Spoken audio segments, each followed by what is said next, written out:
Nu, neapšaubāmi kopš Madrides un Viļņas samitiem, ņemot vērā Krievijas izvērsto agresijas karu Ukrainā, mēs esam daudz panākuši NATO alianses ietvaros, Baltijas valstu aizsardzības spēju stiprināšanā, atturēšanas spēju stiprināšanā.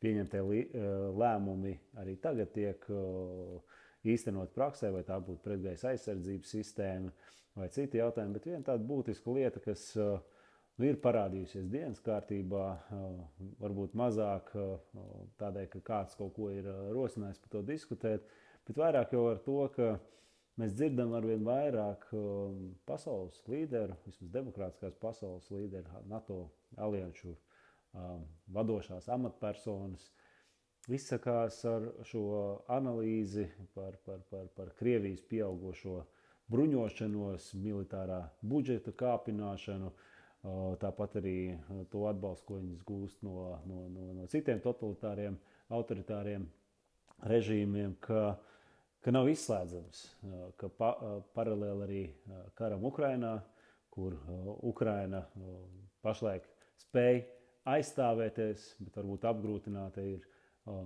pagaidu okupēto teritoriju atgūšana, tādēļ, ka rietumos minstinās ar atbalstu sniegšanu, ar dažāda militārā ekipējuma nodrošināšanu, ka varētu būt tā, ka jābūt gataviem, ka Krievija varētu izvērst atklātu karu pret NATO un nekur citur kā Baltijas valstīs. Un tas ir izskanējis no ļoti daudziem. Pēdējās dienās, kā spilgtākais piemērs, ir Vācijas aizsardzības ministrs, kurš saka, ka tie varētu būt 5 līdz 7 gadi. Vēl šodien pat NATO galvenais militārais komandieris paziņoja papildus tam, ka mēs tuņās veiksim lielāko NATO vēsturē kopš augstā kara militārās kopīgās mācības. Viņš arī saka, ka visticamāk un jābūt gataviem vismaz nākamo 20 gadu periodā, ka šāda konfrontācija visticamāk būs, militāra konfrontācija. Un šeit mēs, protams, mums ir pārapstiprinājumi no vadošajiem strateģiskiem partneriem, ne par centimetru tālāk. Mēs nostiprinām mūsu austrumu robežu, protams, prioritāri mēs viņu nostiprinājām dēļ instrumentālās migrācijas jautājumu, bet te ir jārunā arī, ka jānostiprina iepratim arī no militāriem apdraudējumiem tajā skaitā. Un saprot arī šodien jau ziņās parāds, un tā ir pozitīva ziņa, ka Igaunija, Latvija, Lietuva ir vienojušās par ārējās robežas militāru fortifikāciju nostiprināšanu, kur es pieļauju, ka tie ir dažādiem inženiertehniskiem līdzekļiem. Un tajā skaitā, kas līdz šim arī ir izskanējis, ka varētu tikt arī izvietotas prettanku mīnas. Bet uz ko es vēlējos vērst uzmanību, ka šajās dienās ļoti aktīvi arī ieslēgt mana balss ir iniciatīva, ka Latvijai ir jāizstājas no Otavas konvencijas. Tā ir konvencija, kas paģēra kājnieku mīnu, personāla mīnu aizliegumu. Ne tikai izmantot, bet arī ražot, turēt noliktavās,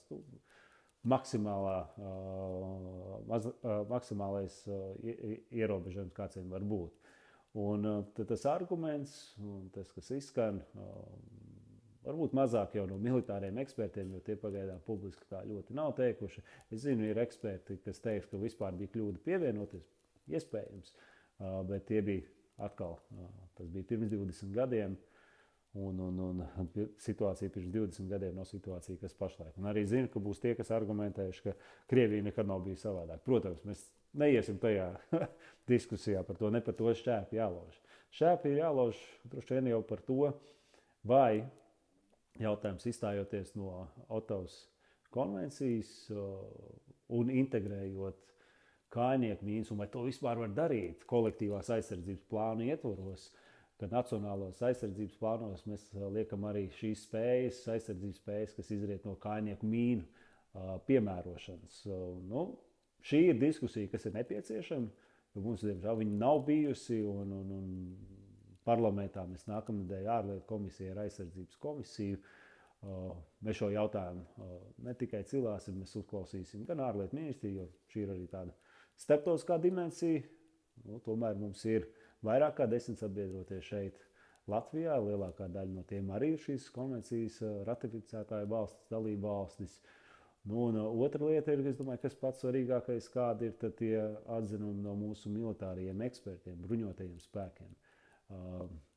Kā tas veicinās atturēšanu, jo tas arī ir tāds faktors, bet arī militāras konfrontācijas gadījumā, kāda efektivitāte tas dos potenciālo pretinieku tās virzību un dzīvā spēka iznīcināšanu, kas arī nav bez svaru. Jo, protams, daudz mācības mūsu militārie stratēģisti, eksperti, paldies Dievam, līdz šim brīdim iegūst, analizējot situāciju Ukrainā, frontē, kur mēs redzam, ka Ukrainas pretuzbrukums, tā ātrums, tā efektivitāte galvenokārt ir nobremzēta dēļ tā, ka praktiski Krievija okupējot teritorijas, viņas maksimāli nomīnē ne tikai ar prettanku mīnām, bet tieši ar kājnieku mīnām. Un, atmīnēt šādas teritorijas ir grūti. Un es zinu, ka visi tiešām grib to labāko Latvijai, mums visiem kopumā tās aizsardzības spējas stiprināt, bet domāju, ka būtu vērts, ka nevis mēs skaļi izbļaujam savu pozīciju, ka vajag un punkts viss publiskajā telpā, bet tiešām tā ir diskusija, kas balstīta ir nevis tikai emocijās vai politiskajās pozicionēšanās, bet tieši no mūsu militāriem stratēģistiem, militāristiem, un arī viņiem, īstenojot tādu dialogu ar mūsu kaimiņu valstīm, Igauniju, Lietuvu tajā skaitā, kas arī apsver, vismaz ir izskanējusi tāda iniciatīva izstāties no jau iepriekš minētās konvencijas. Bet ko tikmēr var darīt tie, kas tomēr uzskatīs, ka šāda diskusija nav nepieciešama un mums jārīkojas tagad? Es aicinu ikvienu rīkoties tagad un iestāties zemesardzē. Tā jau jūs stiprināsiet Latvijas aizsardzības spējas jau vismaz tādā kapacitātē. Bet ļaujam, ir nepieciešams šo diskutēt un sastrēpt karstu var vienmēr, bet vai tas ir vajadzīgs, diez vai. Tā kā gaidīsim jaunadēļ diskusijas parlamentā un tad jau redzēsim, ko no tā var secināt un kādi tie tālākie soļi ir. Tā.